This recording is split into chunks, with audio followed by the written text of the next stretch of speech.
Hello and welcome to today's program, Win Customers with Your Website. This webinar is being presented by Jessica Baldwin, co-founder of Cardsetter, an easy-to-use website platform with custom design and setup included. Jessica has been helping small businesses launch successful websites for years. She has a deep experience in both sides of website development as a client and as the development company, giving her a broad understanding of the entire process. Thank you, Jessica, for sharing your experience today on this important topic. And I trust all our viewers will find it informative and helpful. Next slide, please. My name is Maria Smith, and I am a volunteer with SCORE of Chester and Delaware counties. SCORE is a nonprofit organization that has been in existence for over 50 years and is a resource partner of the Small Business Administration. SCORE's mission is to foster a strong small business community by providing free mentorship and business education. We are here to support you and help you grow your business. Here in Chester and Delaware counties, we have 100 volunteers ready to help. Our mentoring and most of our educational programs are free. You will find many tools, templates, and other business resources on our website resource library. Next slide, please. Today, our program is 1 hour, scheduled until 12 noon Eastern Time. The presentation is being recorded and will be made available to you after today's session. You all have been placed on mute so we avoid distractions. Please ask your questions in the Q&A box and we will take breaks to answer them. Welcome, Jessica, our presenter. Thank you. Hi, everybody. I'm Jessica, and I want to welcome you to today's webinar. We're going to talk about how to win customers with your website. And this is what we're going to be covering today. We're going to go through some common website misconceptions. Working through these is going to help you have a better mindset when it comes to your website and its performance. We'll discuss the important role your website plays in your online marketing strategy. We're going to provide a framework to help you develop your winning strategy. We'll walk through a few relevant examples, and then we'll discuss how to set your website up to help execute your strategy. Now, if you have questions, feel free to drop those in the Q&A as they come to you. I'll stop periodically to answer a few of those, and then we'll try to get to the rest of them towards the end of the webinar. I'm your host today, and just a little bit about my background. So I have a lot of experience in online marketing and websites. In 2009, I launched my own small online business. It was called Billings365.com, and that was a website for events and things to do in the small city of Billings, Montana, which is where I lived at the time. I'm actually in Missoula, Montana today, but that particular business operated in Billings. So in that initial business, I hired someone to build my first website for me. So I do understand what it's like to be on the client side of the website building process, as well as being a small business owner, generating revenue and growing an audience off of a website. I also spent 3 years as partner in a website design agency where we did custom WordPress websites for small businesses. And I learned a lot about the needs of website owners, both from the perspective of being one and in serving others as their development agency. So in 2016, my co-founder Josh and I decided to build our own website platform, and that is Cardsetter. So my whole world has been websites and online marketing for, over 12 years. I've stopped counting at this point, but I think that's roughly what we're at. I do have a workbook that complements this webinar that you are welcome to download if you would like to. It's not a necessity for the webinar. It's just kind of a helpful guide that you can use alongside the webinar. You don't need to fill it out as we're going through the material, but you can, sit down with that workbook in your own time when you're ready to start thinking about your online marketing strategy. Okay, so first let's get into some common misconceptions about websites and their efficacy. So the first one, I get all my customers through word of mouth, none from my website. Many business owners will hail the ever elusive word of mouth as the sole source of bringing in customers. But this misconception underestimates the actions that people are going to take prior to becoming your customer.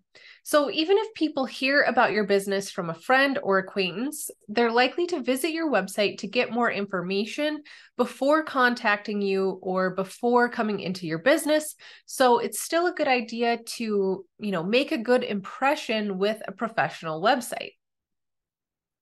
My website isn't at the top of Google search results, and that's why I don't have more sales. So ranking at the top of Google search results, it's great. It's definitely a goal worth striving for keywords related to your business. But SEO, search engine optimization, or the process of trying to get to the top of search results isn't the answer to all of your problems. This is one strategy out of many different options to generate traffic to your website, but it can't be responsible for what happens after that. So once you get people to your website through SEO or through other marketing channels, your website has to engage them to stick around, educate them about what you do, and convert some of those folks into leads and sales. Now, even if you started ranking at the top of relevant search results, your website is unlikely to convert someone in that one single visit. At that point, your visitor is just becoming aware of your brand. They're probably not ready to buy the first visit they make to your website. So you need to get your brand in front of that audience again and again, which is why you can't rely purely on one marketing channel like SEO. I have a Facebook page, an Instagram account, TikTok. I don't need a website. So it's true that growing a following on social media can be a great way to get in front of your audience on a regular basis, but you still need a website. A website is where you're going to have control over how your brand is presented. You need it for any online advertising you want to do. It helps facilitate online sales and lead generation. It ensures that you look professional. And it's a place on the internet that you have more control over rather than the algorithms. On social media, you're really at the mercy of Facebook, Instagram, TikTok, Twitter, Pinterest, or LinkedIn's priorities. They can change their algorithm, and in a second, your marketing channel no longer reaches your audience. We saw this happen big time in the heyday of Facebook. It used to be that you could create a business account on Facebook, and everyone who liked your business page would see the majority of the updates that you posted. Well, one day, Facebook decided that wasn't their priority anymore, and they changed their algorithm so that the news feed showed more like news articles and posts from friends and things like that. And business pages got basically demoted in that algorithm. So all these folks who relied on getting information out to people via their Facebook page took a major hit in their marketing because they didn't have a backup. They hadn't been building an email list or using their website to promote their business. They relied too much on Facebook. So you want to, social media is great. It's definitely, you should use it. You should be on the platforms that your target audience are on, but you should also put effort into your website so that you're diversifying your online efforts. My website is simply ineffective. It just doesn't bring me any customers. So this may or may not be true. Your website design, the layout, the text on the website could be ineffective for a variety of reasons.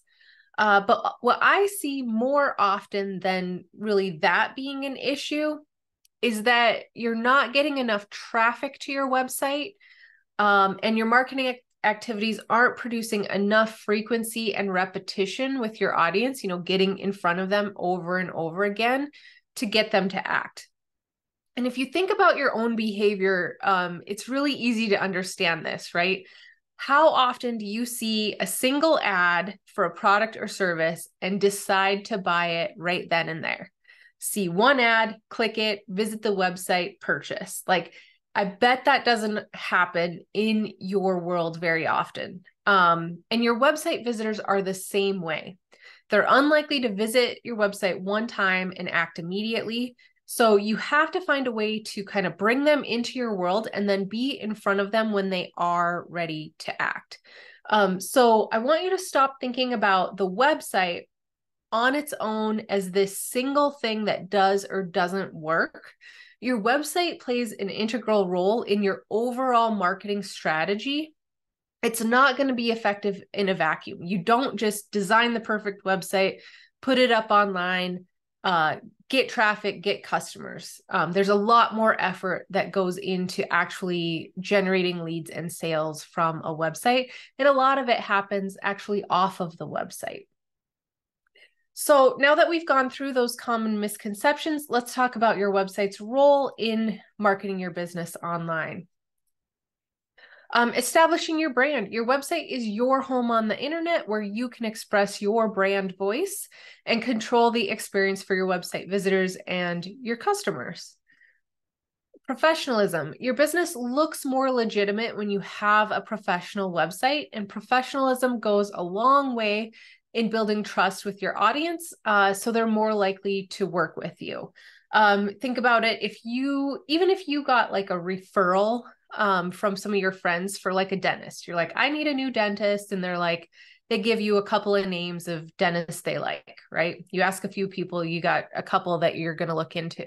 You go to one dentist website and it looks really nice. It has the option to book an appointment online. It answers all your questions. You go to the other dentist website and it looks really old and outdated, like it was built in the 90s and hadn't been updated since then. You can't find the information you're looking for about insurance and things like that. Like, which one are you going to be more inclined to contact? The one with a nice professional website, most likely. It gives off a professional and good impression, and it's going to have an impact in your decision on where you're going to go. Compounding results, investing in the success of your website through ongoing improvements, and by adding new content has compounding lasting effects. Over time, you'll start to see more traffic build and grow. Adding value. Your website provides an opportunity where you can add value for your target audience. It's a place where you can provide useful information and resources for them. It's an essential marketing tool. So whether you're offering a product, a service, or you are publishing information, you need a place for people to land, gather more information, and convert. If you do any type of online advertising, you need a nice, landing page for your ads and things like that. You can install pixels on your website so that you could track the performance of your online ads and things like that. Even if I were like a TikTok influencer and most of, the activity of my business happens on TikTok where I'm like making videos, uploading videos, growing my audience, things like that, I'm still going to need a website because I might want to do brand deals and I need a media kit, for example, a place to send potential sponsors and advertisers so they can gather information about me and, potentially request a quote or something like that. Getting found. Websites still rank better than a Facebook page or other social media profiles for your keywords. And search helps you reach people who are actively searching for your product or service. Engagement. So your website is where people can really spend time with your content on, social media. Your impression with them in a session is kind of fleeting. They're scrolling through, going on to the next piece of content, right? If you get them over to your website, they can really dig in and discover more and deepen their engagement with your brand. Measurement. You can evaluate how your marketing is performing by reviewing your website analytics. So if you are doing any types of marketing, even if you were doing like TV or radio ads, or you were sending out postcards and you had your website address in those ads, you should be able to see an uptick in your website traffic due to those efforts, right? Your website analytics can be a good place to measure how those things are going. Generating leads. As you continue marketing your business, you're going to want to grow a database of potential customers. And you can do this on your website by creating content that people can, enter their email address to get. And then transactions. You want to facilitate sales and transactions, and you want to convert your visitors into customers. If you want someone to buy a product or sign up for your service, you need a way to facilitate that transaction, and your website is your place to do this. But now, how do you set your website up to help you succeed? Maria, before I continue, do we have any questions that I should address at this stage? Not yet. Okay. So there's a lot of advice out there on website design and layout. And some of you might have even registered for this webinar thinking like, oh, we're going to talk about how to design my website. And we will touch on some of that. But there's a lot of advice about making sure your content is laid out in a left to right reading pattern in order of importance. You might hear about button placement, choosing the right colors and things like that. And this type of information is helpful in designing a professional looking website. And some of these little details can improve the performance of your website. But these tips aren't a magical solution to winning customers if you don't have important marketing pieces in place. And unfortunately, I see so many website owners obsess over, their website will be up for an amount of time. They might get a little bit of traffic, but they're like, oh, it's been up for a month or 2 months or whatever the case may be. I'm not getting any customers. Something must be wrong with the website itself, right? So then they'll want to start changing text, changing out this image, doing a complete redesign, anything. They just are desperate to have their website generate some leads and sales for them. And they think that it's going to come down to one of these design elements or some functionality related to the website. Unfortunately, it's really rarely tied to some design piece of the website. You could certainly be making some type of communication error, but you won't know that until you get a lot of traffic to your website. You get repeat traffic to your website, and you have some other marketing pieces in place to generate leads and sales. It's going to take a lot of trial and error, and figuring out what works can take some time. But once you get a strategy in place that does work, it can have amazing results. So I just want you to take away from this, to think of the big marketing picture, not obsess on the tiny details of the website, because more likely than not, it's going to come down to your overall marketing strategy and how you have different things working together to move someone from becoming aware of your brand and business and what you offer to actually taking the step to request a quote or come into your business, book an appointment, whatever you want them to ultimately do. So you have to come up with a winning strategy for your business, and there's no one size fits all template for this. So I'm going to provide a framework that will help you come up with your strategy. And we have 2 important steps that are part of this that you need to complete before getting to work on your website. And I would say before really getting to work on any of your marketing. And that is to define your ideal customer and map out your customer's journey. So in nearly every webinar that I present, I talk about defining your ideal customer because I believe it's the most critical initial step to getting your website and your marketing right. And I would actually encourage you to do this exercise if you're at the business planning stage as well. If you're just, planning out your business, your services, really think about the person that your products and services are going to resonate with. So I like to use a simple fill in the blank statement to help me think about this person. And you would fill it out from the perspective of your ideal customer. So it says, as a type of person, I want some goal so that some reason.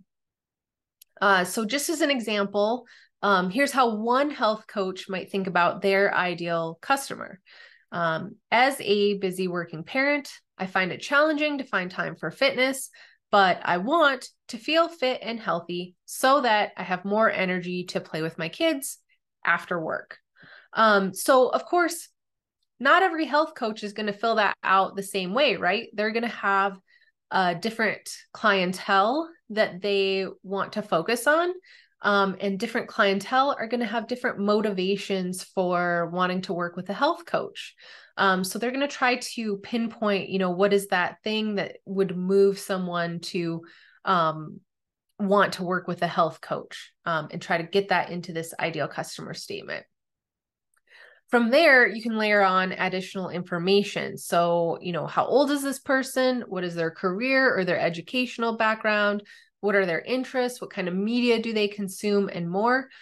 This is going to help you create your strategy in a way that will resonate with your potential customer. So as far as your website, as you make decisions for your website, would my ideal customer like this design or this image? Does this text that I'm putting in this section resonate with the needs of this person? And even when you're designing your products and services, you can map back to that person. Like, would this people want to purchase this sweater that I'm thinking about putting in my store? Does it fit that ideal customer type? So after that, we want to think about that customer's journey. So your customer is going to go through different phases in their experience with your brand. And this can be an area that's often overlooked by a lot of business owners. We tend to think, okay, I got my website up now. Maybe I'm going to try running some Instagram ads. So I put up an ad. I had people click through and go to my website, but nobody signed up for the thing I'm selling. Well, again, it's going to be really rare for someone to see one ad, hit your website one time, and buy something instantly. That's not to say that it never ever happens, but it definitely should not be your expectation for your business. Instead, we have to nurture our audience along and provide information and messaging that meets them at the stage they are at and in a medium that makes sense for the audience. So that's where we want to think about our customer journey and the different touch points we're going to try to design in that journey. So these are kind of the common stages of the marketing funnel. You'll sometimes, see some that are more complex or larger, longer, or some people have switched to calling it a flywheel, but the concepts are generally the same. People still need to go through all of these stages with your brand in order for them to convert. At the awareness stage, we want to get our brand in front of our ideal audience. We want them to know that our business exists and that we can fulfill a need or solve a problem for them. At this stage, we're really just trying to get their attention and bring them into our audience. Then in the consideration stage, the person knows they have a need or a problem. They're now aware of your brand, and they might be doing more research or really trying to decide what's right for them. They could be internally trying to justify spending the money on the product or service. So they're trying to decide, how or if they're going to move forward. And then in the conversion stage, they're ready to act, and you want them to move forward with your brand instead of the alternatives. So this is where they're going to finally take action to solve their problem. And then I have a little note here for retention, which we're not going to talk about too much here, but I do want you to think about as you're planning out your business and your overall strategy. So once they've become a customer, how can you continue to meet their needs? Are they going to be a source of referrals, reviews, repeat purchases? And we won't spend too much time there, but you do want to make sure you're thinking about how you retain your customers. So especially if you're like a client or you work on anything on an ongoing basis, you know, how can you retain this person as a client? If you were selling more so like physical products, is it possible that this person would repeat purchase from you? Things like that. Now, in each of these stages, people are going to move from one stage to the next at different speeds. And your audience size will get smaller at each stage. So not everyone who becomes aware of your brand, of course, is going to consider purchasing from your brand. Not everyone who lands in that consideration stage is going to ultimately end up converting with you. They might, you know, find other alternatives, or they might ultimately decide they don't need that product or service right now. So it's going to get smaller, and people will move through the stages at different speeds. So at each of those stages, you know, what message do you need to communicate to your prospect as they're in that stage, and how are you going to deliver that message to them? So, you know, what type of content makes sense at the awareness stage? How can you garner the attention of your ideal audience? How can you get your brand in front of them? Once they're in the consideration stage, how can you help them understand your product or service and how it's truly going to benefit them, so they're more motivated to take action? And then once they're in that conversion stage, what ultimately is going to incentivize them to convert with your brand? So you want to stay engaged with your prospect through all of these stages, and have various marketing activities that you purposely inject for each stage of that customer journey. Okay, so next we're going to get into examples, but I can answer a few questions if we have any. We don't have any right now, but Okay. I do have one, Jessica, that we get from time to time from our SCORE clients. And that is, what should I know about my competitors' websites? Yeah, so you should definitely look into what your competitors are doing. But I would try not to get too stuck on what they're doing, because it can cloud your decision making for your own business. So I would definitely be looking at my competitors for what is included in their offerings. How are they pricing things? Do they actually have the same target audience as I do? For example, in our health coach example, there's lots of different health coaches, right? And as I mentioned before, all of them are going to work with a different type of clientele. Different types of clientele are going to have different pricing thresholds, different like messaging is going to resonate with different people. So I would look at your competitors with kind of a broad eye on what they're doing, get some ideas about what they're doing and how they're positioning themselves, and then think about how you can actually differentiate yourself from them, because so much of your marketing is really about standing out from them and giving people a clear understanding of what makes you different than your competitor. So you really want to look at them, but you don't want to emulate them. You actually want to look different than them, like carve out an edge for yourself from the rest of the competition, is how I think about it anyway. Thank you. That's great. We do have a question in the chat box. Okay. What are your thoughts about putting pricing information on the website? My concern is that clients may jump to that section before fully understanding the offer. Yep. So I would think about testing that. So however you want to start out, start with it on your website or start without it on your website, and try to see if you can, maybe once you have a method of getting traffic to your website, that part is working. Then you can look at your analytics to see how many people are going to the pricing page. And you'll be able to monitor if you're getting inquiries or conversions. with or without. So you could, test it and see which one works better. There's not really a standard best practice regarding having pricing or not having pricing. Every business is different as to like how that's going to work with their potential clientele. So I would think about starting with it one way, whatever feels most intuitive to you. And it sounds like your concern is that that maybe there's some consultation you need to get them to convert. So it might be best to, describe the services that you offer, and have people request a consultation or request a quote. So you can do that consulting that may be part of helping them understand the full offering.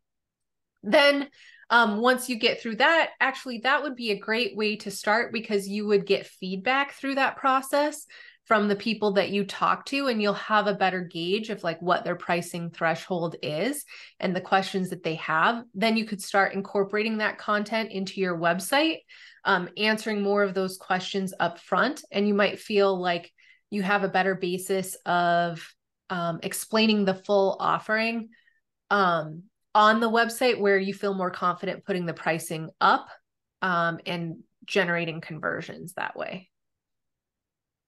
Okay, one more, and maybe this we can hold off till later if you want, Jessica. Okay. Your thoughts on Beaver Builder versus Divi versus Elementor Pro in how a website functions, looks, and flows. So I have not used WordPress, and all of those are builders built on top of WordPress. I have not personally used WordPress since I left the agency I was a part of 6 years ago, because Cardsetter is its own website platform and we don't use WordPress. So I don't have experience with those builders directly in a number of years. So I don't really have a way to answer that and give you a good direction.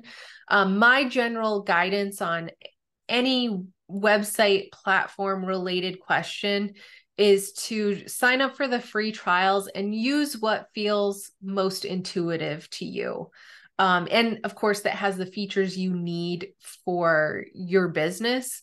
But, if it feels like a chore to log into your website and make updates and things like that, you're not going to want to do it. It's going to cause a lot of friction. So I would find the one that feels most intuitive and that you enjoy, or somewhat, or at least don't hate using.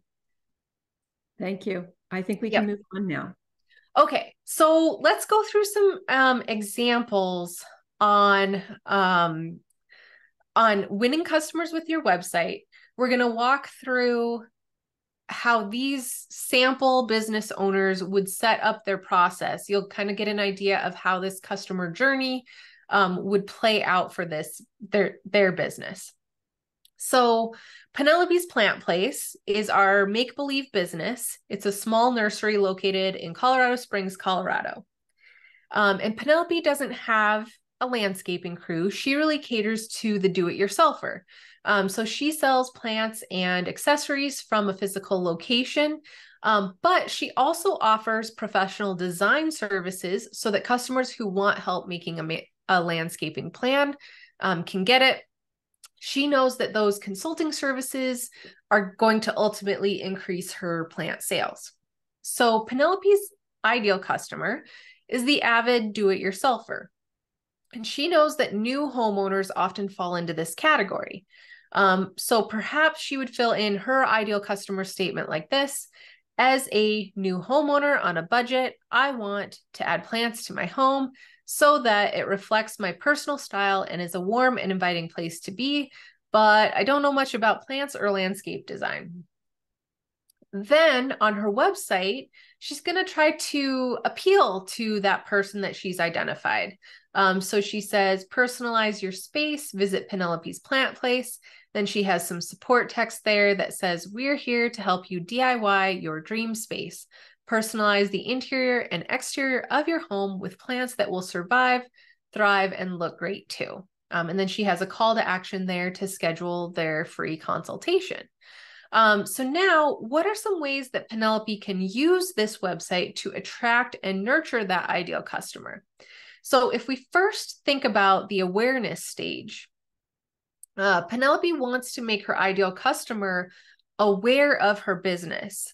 So if she thinks about what that person might be doing before they take any action to spruce up their home or add some landscaping, they're probably going to be doing some research, right? So maybe they're going to start looking for plants that are going to actually live in their area's climate. So Penelope is going to create a comprehensive guide on her website featuring articles about plants that thrive in Colorado Springs. And she's going to focus this guide on plants that, of course, she also carries in her store. Now, if someone is reading this type of information on her website, then they're probably a good prospect to be in the market to buy some plants, right? If somebody's like, what kind of plants do well in Colorado Springs, and they land here, then they're probably someone from Colorado Springs who needs some plants. So she's a good fit for them. But this person might not be ready to buy right now, right? They're just at that research stage. They're not like, oh, let's go buy a bunch of plants. They're just kind of gathering information at this point. So Penelope wants to try to keep them in her audience in the meantime. Therefore, she would add a lead capture to all of those articles. So that's just a basic form that allows people to enter their email address in exchange for a free resource that she's going to provide to them. In this case, she's created a do-it-yourself landscaping guide, probably a PDF of some sort that it's going to include different layouts and plant recommendations. So she would add that sign-up form for that guide on each page of each of those articles. So then once she has those email addresses in her database, she can send periodic newsletters to her prospects to stay top of mind with them.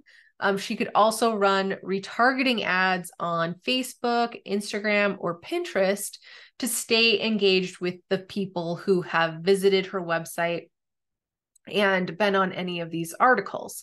So, right, so step one, awareness, she garnered their attention with the articles themselves. Then step two, she knows once they've been here, they could be in the consideration stage. So she wants to stay in front of them at that time.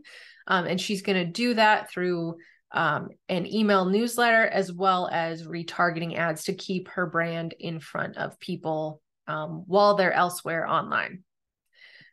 Those ads and newsletter issues would link back to her website, where she's going to have more content, and she's fostering this connection with her audience throughout that consideration phase. She could also start incorporating more sales-oriented content at this stage. So she might, highlight some before and after customer stories with photos that showcase her work. She could highlight the benefits of getting design help to ensure a smoother do-it-yourself project. So Penelope is now attracting people to her website with good quality content. She's keeping them engaged by continuing to offer quality information about plants. But now, how does she get people to convert? Well, because she's top of mind with her audience, she may get some natural conversion. So people are going to come to her store or sign up for her design services just because they're ready. They might say like, oh, the weather looks really nice this weekend. We should get started on our yard. Let's go into that store that I've been getting the emails from for a few weeks, right? But she could also try to incentivize first-time customers to act. So Penelope comes up with an offer that she's going to present to her warmest audience members, or, maybe people who have opened and clicked on the most emails. So Penelope decides to offer free 30-minute consultation plus a 20% off coupon for people who book one of those free consultations. She knows that when her customers get a little design help, they're happier with the end result and they're better prepared to care for her plants for their plants. She also knows that they'll buy more plants when given the confidence they need to succeed in the process. So customers can simply book that free consultation again on her website. So now Penelope is actively utilizing her website to nurture that audience through all of those stages of the customer journey. She's attracting them with quality content. She's keeping them engaged by retargeting them through email and online ads to bring them back to her website as she nurtures them along. And she's providing incentive to empower them to act and convert. Now, as you can imagine, Penelope's specific tactics may not work for you because your ideal customer and your audience are going to be different than hers. So I have another example, but Maria, should I answer a question or two? We have two. Okay. The one in the Q&A box says, what is the estimate cost of hiring a person to develop a professional website for a new business? So the cost on a website can vary greatly. When I was in the WordPress agency, I can tell you that most of our done for you websites for small businesses, the vast majority of them ranged between $2,500 and $5,000, depending on the complexity and any custom development that needed to be done. But certainly if you have like special, like I've had people who are like, I want to build Angie's List, but just for my city or something like that. Or I want a website that works like HelloFresh, but those types of businesses have invested potentially hundreds of thousands of dollars into their website infrastructure. So of course you can get something similar for less than hundreds of thousands, but you should expect to spend, upwards of 10,000 for anything that needs a lot of custom development or advanced functionality. That being said, of course, there are people you can find on Fiverr or Upwork that will do it for less than $2,500 to $5,000. Quality is hit or miss. In that case, I'd encourage you to get lots of references and see lots of their work before hiring somebody. And then there is kind of so my company and there are others like it. We had been offering a small setup fee, plus a subscription-based model. So like $199 setup plus $54 a month for ongoing maintenance and access to the platform and things like that, where it's kind of a hybrid approach where you get a platform that's easy for you to edit, but you get more hands-on help than you would from a traditional website builder. So it's kind of a cross between a full design agency and a full do-it-yourself option, and the cost is kind of in the middle as well. So there's lots of different options. You can look for like done for you, Google like done for you website design, and you'll see like pricing that is probably subscription based. That's a little bit more than like a full Wix, Squarespace, build your own website, and a little bit less than having someone fully design your site. And I'm sorry that's such a complicated answer, but it really can be all over the place as to how a website can be priced. And it's based on a lot of different factors, including the complexity of your needs. Thanks for that, Jessica. And for the group that's listening today, if you have some specific question about your own business, you'll be getting Jessica's contact information before the program is over today, so you can reach out to her.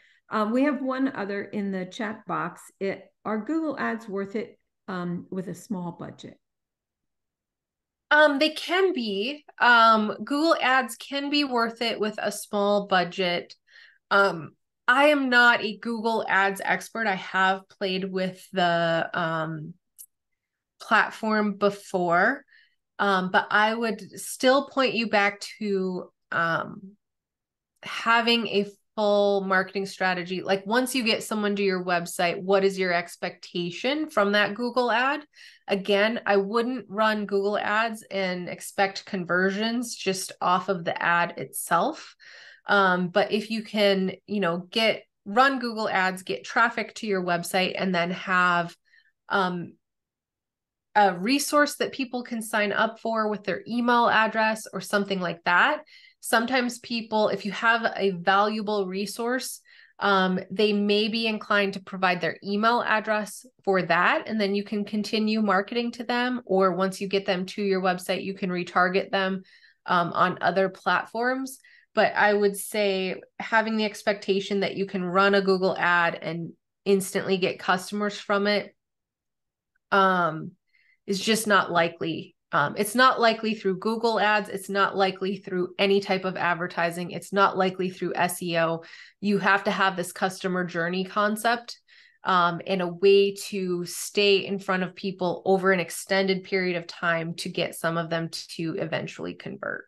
And that period of time can be a short window for some certain types of products, or a long window for probably more costly types of projects. Like if someone's thinking about buying several thousands of dollars coaching package, they're probably going to take more time deciding to purchase than someone who's like going to order a pair of comfy, fluffy socks, right? So that person might convert in a couple of days, whereas the coaching client might take months.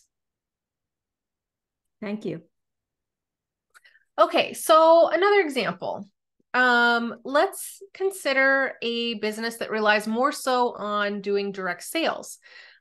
So Tim offers consulting services to universities and large organizations to make their campuses more energy efficient. He saves people time he saves them money while also reducing their climate impact. He probably also saves them time in doing a bunch of research on their own on how to reduce their costs. So he has a very specific decision maker that he needs to reach. And for him, it's really more efficient for him to find out who that decision maker is and reach out to them directly by email or phone for that initial contact with his prospects. So at that awareness stage, he's just calling people up or sending them an email. But Tim still wants to have a good professional website. He's going to have quality content on that website. In his situation, it's less likely that people are finding him through an online search or through social media, and more likely that they're going to visit his website after he reaches out to them. So he's going to have a professional site. He might have a calculator or a white paper on that website that explains how much these campuses could save with his help, or how much of an impact they could have on their carbon footprint. His strategy looks more like reaching out at that awareness stage, trying to get that prospect to take a first look at his website to get more information. Then at the consideration stage, maybe he is following up, providing a link to that white paper, bringing that person back to his website to get that download.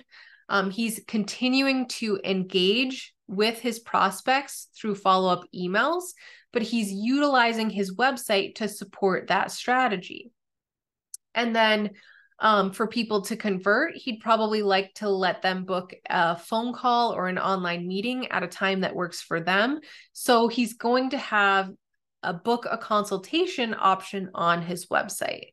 But again, his strategy might actually rely on that person responding to his email saying, hey, yeah, I want to learn more about this. And then he's going to send them the link to choose a time that works for them.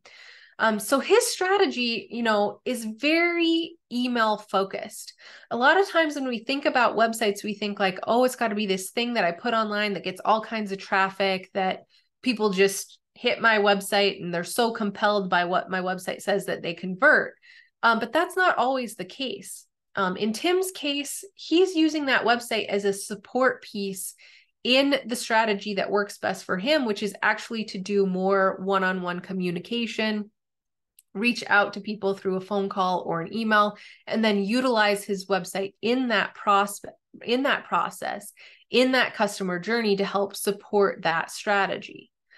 So, there's different ways to think about how this all comes together and what strategy is right for you. And it all kind of comes back to who your ideal customer is and what their, patterns would be in this customer journey. What steps would they likely take? What steps would they expect to take in becoming your client or customer? So to develop your own strategy, you need to go back to thinking about that ideal customer. What are their needs? Then ask yourself, how can I attract them to my business at the beginning of their journey? How can I just get their attention? Then how can you engage them while they're in that consideration stage? What type of information do they need to be able to collect about your product or service? What questions are they going to have? How can you get that information in front of them? And then how can you motivate them to act at that conversion stage? And then once they are customers, of course, how can you retain them or keep them coming back? So you want to ask yourself these questions and then decide what message you're going to deliver at each stage and how you're going to deliver it to your prospects. And again, there's no one size fits all strategy here, which is why I can't tell you exactly what to do at each stage without knowing, each one of your businesses and ideal customers in detail. But hopefully this framework will help you kind of come up with the specifics for your business. And again, that workbook, which I dropped in the chat, will help you work through some of this as well. So once you've answered those questions for your business, then you can configure your website to do its part in that strategy. We would want to think about the things that we need to do on our website as part of that customer journey, as part of that marketing strategy before we put our website together. Or if you already have a website, then we're kind of working backwards. You want to go back to, modifying the website to accommodate those activities that you want to do. So now it's time to think about what your website needs to support that strategy. And of course, the first thing is just having a professional and compelling website. So your website has to be set up to meet the needs of your ideal customer at each of those stages. So we're going to get into some tools that you may need to help you carry out that strategy. But first, we just need a good base, right? So your website has to adequately communicate what your business offers and why it matters to your ideal customer. So how can your website meet the needs of this person? So you need a good quality homepage that is compelling to your ideal customer. You want to focus on capturing your visitors' attention when they hit this homepage. Again, they're probably not going to convert on their first view of your homepage. They're not going to be so compelled by what it says that they're going to be like, I'm going to push this button and take this action right now. So our goal here is to capture their attention, let them know what they should do when they are ready to take action with our brand, and hopefully get them interested enough to browse more, to dig deeper in the website, to really get an idea of how we can help them. So on the homepage, I like to have a headline that kind of pulls in the key benefit that I offer to my ideal customer. I might have a little bit of support text that helps back that up. I'm going to use imagery that would appeal to that ideal customer. And I'm going to feature that prominent call to action so they know what to do when they are ready to take action with my brand. So if I'm a client or consultant and what I want them to do is book an initial consultation, they instantly know that that's what they would do. That's the first step they would take if they're ready to move forward with my brand. But what else does your prospect need to consume in their journey to becoming your customer? That's going to be specific to every business. They might need to see an overview of your services or your programs. They might need to better understand how your service works. They might need to consume case studies on how you've helped other people in their industry. They might want to see your pricing. So consider what pieces of information are going to be essential in this process, and then make sure that your website has a good base of content for your prospect as they travel through each stage of that customer journey. I do have another resource for any of you who are don't have a website yet. We do have a website planner, so you can think through the different sections and the goals of your website in general. So that would be more like what content am I going to put on my website? What features do I need? It'll walk you through some of that type of content. And we've also done other website planning webinars with SCORE. So you can go to your local SCORE chapter website and look at the webinars and, put in website planning, and they'll likely come up, and those complement the website planner. Then going beyond those essentials of content, we need some other tools to help our website do its part within the customer journey. And one of those things is content management. So of course your website needs your base content. You need a homepage, you need your services page, you need your contact page. All of those things have content on them. But when we're talking about this type of content, we're really talking about more so like producing content on your website to attract and engage your target audience. So this is more like blog posts, videos, helpful content in the form of infographics, whatever you feel comfortable producing that can appeal to your ideal customer. Producing this type of content on your website is going to help with your search engine optimization. It's going to give visitors a reason to visit, spend time there, return. It also gives you content that you can use to post on social media, and it has a lot of long-term benefits. But a lot of times you'll see companies just kind of plop a blog page on their website, and more often than not, when you hit that page, the last post was made potentially years ago, and we don't want to do that. And part of the problem with this particular approach is that it really relies on a continuous flow of timely content, and most small businesses just can't keep up with that. So I take a little bit different approach. I like to come up with what I would call a content collection. So think about what topics your audience is going to be interested in, and how could you create long-standing resources around those topics, like content that's going to be useful for years to come on that topic related to your industry and something your audience would want to consume. So just start by focusing on like 3 to 5 articles that are going to be relevant to everyone that visits your website, that would be useful information in your industry. So in our earlier example, Penelope was going to have the ultimate guide to plants that thrive in Colorado Springs. All of those articles she's going to assemble on a single page on her website. That way she's creating a compelling guide, something that's a really useful resource on her website that her prospects can land on and gather information. So rather than trying to write a blog post every single week, I like to chip away at these in-depth guides, get all of the pieces of content done that I need for that guide, and then potentially start on a new guide that's kind of a similar format. It's a lot easier if you can take this in a project scope. You're like, okay, I need to get these 5 articles done for this guide. Once I have that done, I have something good, solid, and useful for my website visitors. And then you can take on the next project later. So you don't feel that constant pressure that tends to fall by the wayside really easily of trying to get a new blog post up every single week. So other tools your website is going to need, customizable forms.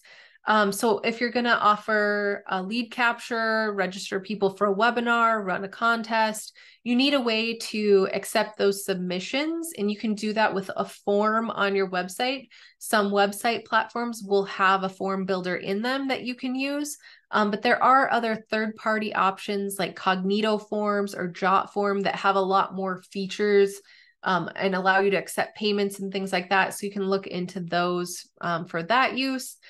An e-newsletter integration. We talked a lot about the power of email. you'll need an email marketing platform, something like MailChimp or ConvertKit, to manage your list and to send out marketing emails. You can embed the sign-up forms from your newsletter platform onto your website so that anyone who signs up or enters their email automatically lands in your list in your email marketing platform. And then I would just also encourage you, if you take this route, if you ask for email addresses, if you get email addresses, make sure you actually have a strategy for your email newsletter to have useful, not always sales-oriented content in that newsletter so that people will actually view you as a useful, helpful resource, which is going to make them much more inclined to buy from you than if you're just constantly pushing like sign up for my paid whatever.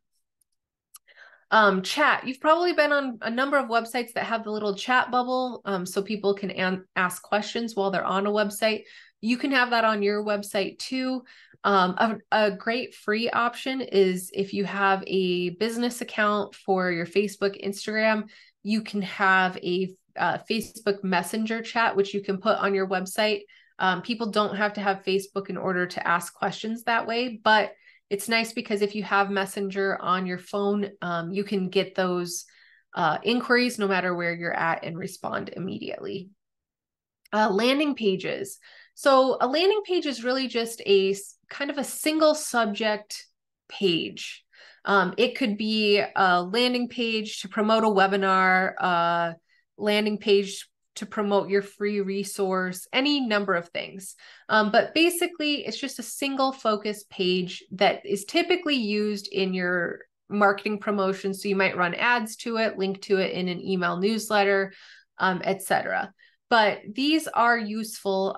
You typically can set up a landing page in the website platform that you're using, but these would likely have like a form or something to accept the conversion or the inquiry or whatever the case may be. So a big promotional page outlines all the benefits of the thing you're promoting and then has the conversion piece, which would be a form that people fill out. Appointment scheduling. So appointment scheduling is really useful, especially for like professional services. If you want people to be able to book a consultation, a meeting, a demo, anything like that with you. Or even if you're opening a salon and you want people to be able to book an appointment, you can use appointment scheduling software to do that. A lot of website platforms have it built in these days. How they work, like different scheduling platforms have different benefits, and there are scheduling platforms that are specific to industry as well.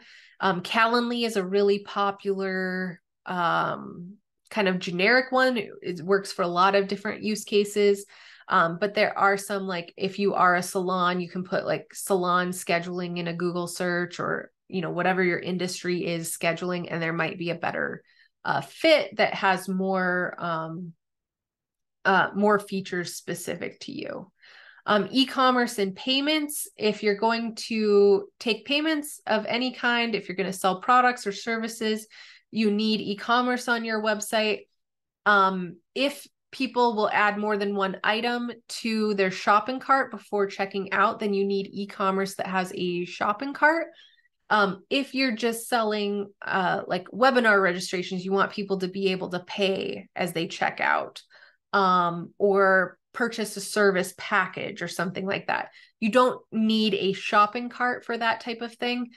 You can typically sell that type of stuff through a customizable form rather than having a full e-commerce functionality on your site. If you're going to take payments, you need a payment processor as well to process credit cards. A lot of e-commerce platforms have their own payment processor, so you don't actually need a separate payment processor.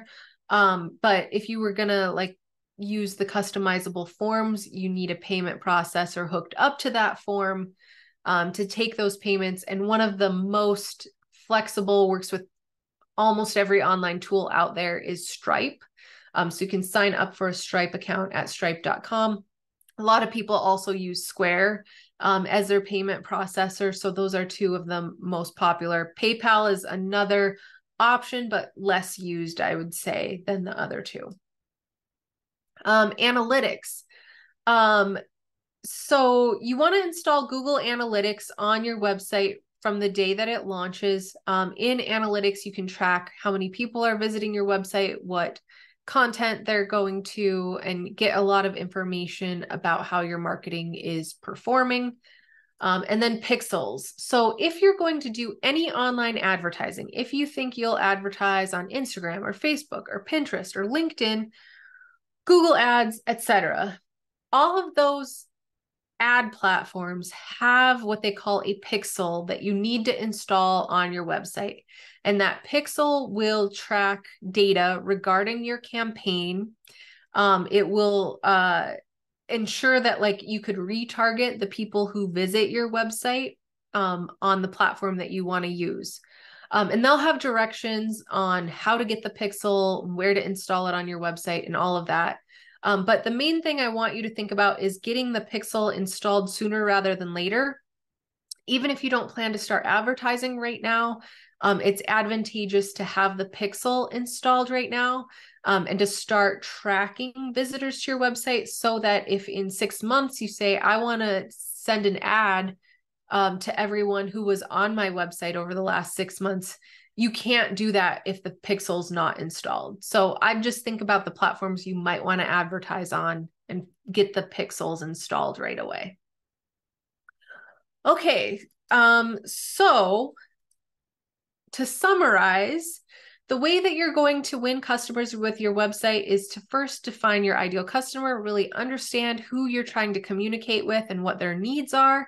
You're going to map out the customer journey. How can you attract that ideal customer to your website? How can you engage with them and educate them about your products and services during the consideration stage? How can you compel them to convert at the conversion stage? And then you're going to set your website up to do its part. So you're going to set the website up to help execute the marketing strategy. So you're going to give it a good base with a compelling homepage. You're going to include relevant information that's going to help your prospects learn how you can help them. You're going to create relevant content for your ideal customer, and you're going to utilize all the features and tools that will help you accomplish your goals. Okay, I know that's a lot. I'm sorry we went over time. It's a lot of information to convey, and I know it can be a little bit overwhelming. But just remember, it's going to be a trial and error process. You're going to try different things, see how they work, and keep the things that are producing results, get rid of the things that aren't. And through a process of trial and error, you'll eventually land with an online strategy that will help your website actually win leads and customers for you. With that, I guess we should probably get into I'm happy to stay and answer questions, but maybe we should get through the score information first. And then, yeah. Jessica, it's Maria. We do have just one in the Q&A. Okay. We should, and it's been there for a little bit. So for those that have a free MailerLite account, should they use the MailerLite plugin in lieu of JotForm, Gravity Forms, and the like for the purposes of having a contact us form? And also with field boxes for people to enter their name and email addresses to show when under construction. Yes. So first part of that question, MailerLite or other email marketing platforms. So I don't generally like them for contact forms. I'm not sure exactly how MailerLite works in that regard. But typically, if you install a sign-up form from your email marketing platform as your contact form, it doesn't have as much flexibility on the fields you can ask for. It makes it more difficult for people to put an actual inquiry in. And the purpose of the email marketing platforms is typically to send mass communications. So to send an email to a list of hundreds or thousands of people, not one-on-one correspondence. So it's hard when an inquiry comes through to respond to that through MailerLite or other platforms like it. And again, I haven't been in the intricacies of MailerLite, so it could have other communication options that I'm not familiar with. But generally, a basic contact form or a request a quote form or something like that is going to be better suited as a standalone form or as a form built through your website builder than one produced through MailerLite. You would want to keep the sign-up forms from MailerLite for things like a free resource or just simply signing up for your newsletter, where people would expect to land in your email list and get those mass communications on a regular basis. Okay. And then what was the second question? Part of that? For the second part of that question was also with field boxes for people to enter their name and email address to show when under construction. Oh, yes. So I am a big fan of having at least a landing page up, even if your business isn't launched or you're still working on the details of your website. So just having something that has a nice image, has your logo, has a description of what is coming. We did this for a candle bar actually in Oklahoma.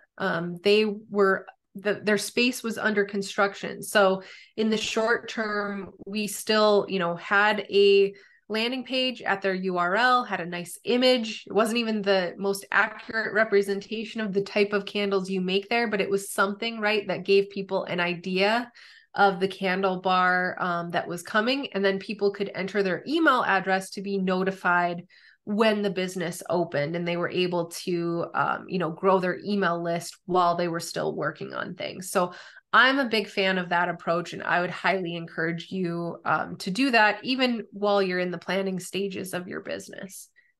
Okay. I think we should wrap up. Lots of folks are having to leave now. I want to make sure we don't miss them. For those of you who stay with us, thank you so much for your patience. You can tell this was a very informative webinar. Thank you so much, Jessica. You will be getting the recorded webinar later today or first thing in the morning.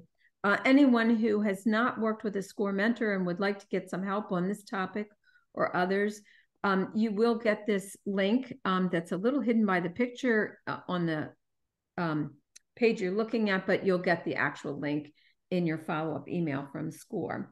And we can go to the very last slide. If you need help finding a mentor or any other questions you might have, on the last slide, Jessica, if you can just go one more, we have our office contact information. You can get a hold of Catherine at this phone number or her email address there. For those of you who have been patient enough to wait with us, if you have a few minutes to do our poll, this is just really just getting feedback on today's session. It helps Jessica, it helps us to know what was helpful to you, and also to find out what other topics you might like to hear from SCORE about as you plan, start and grow your own businesses. I'll leave it up here for a few minutes while we shut down the recording, and thank you all for your time and interest today.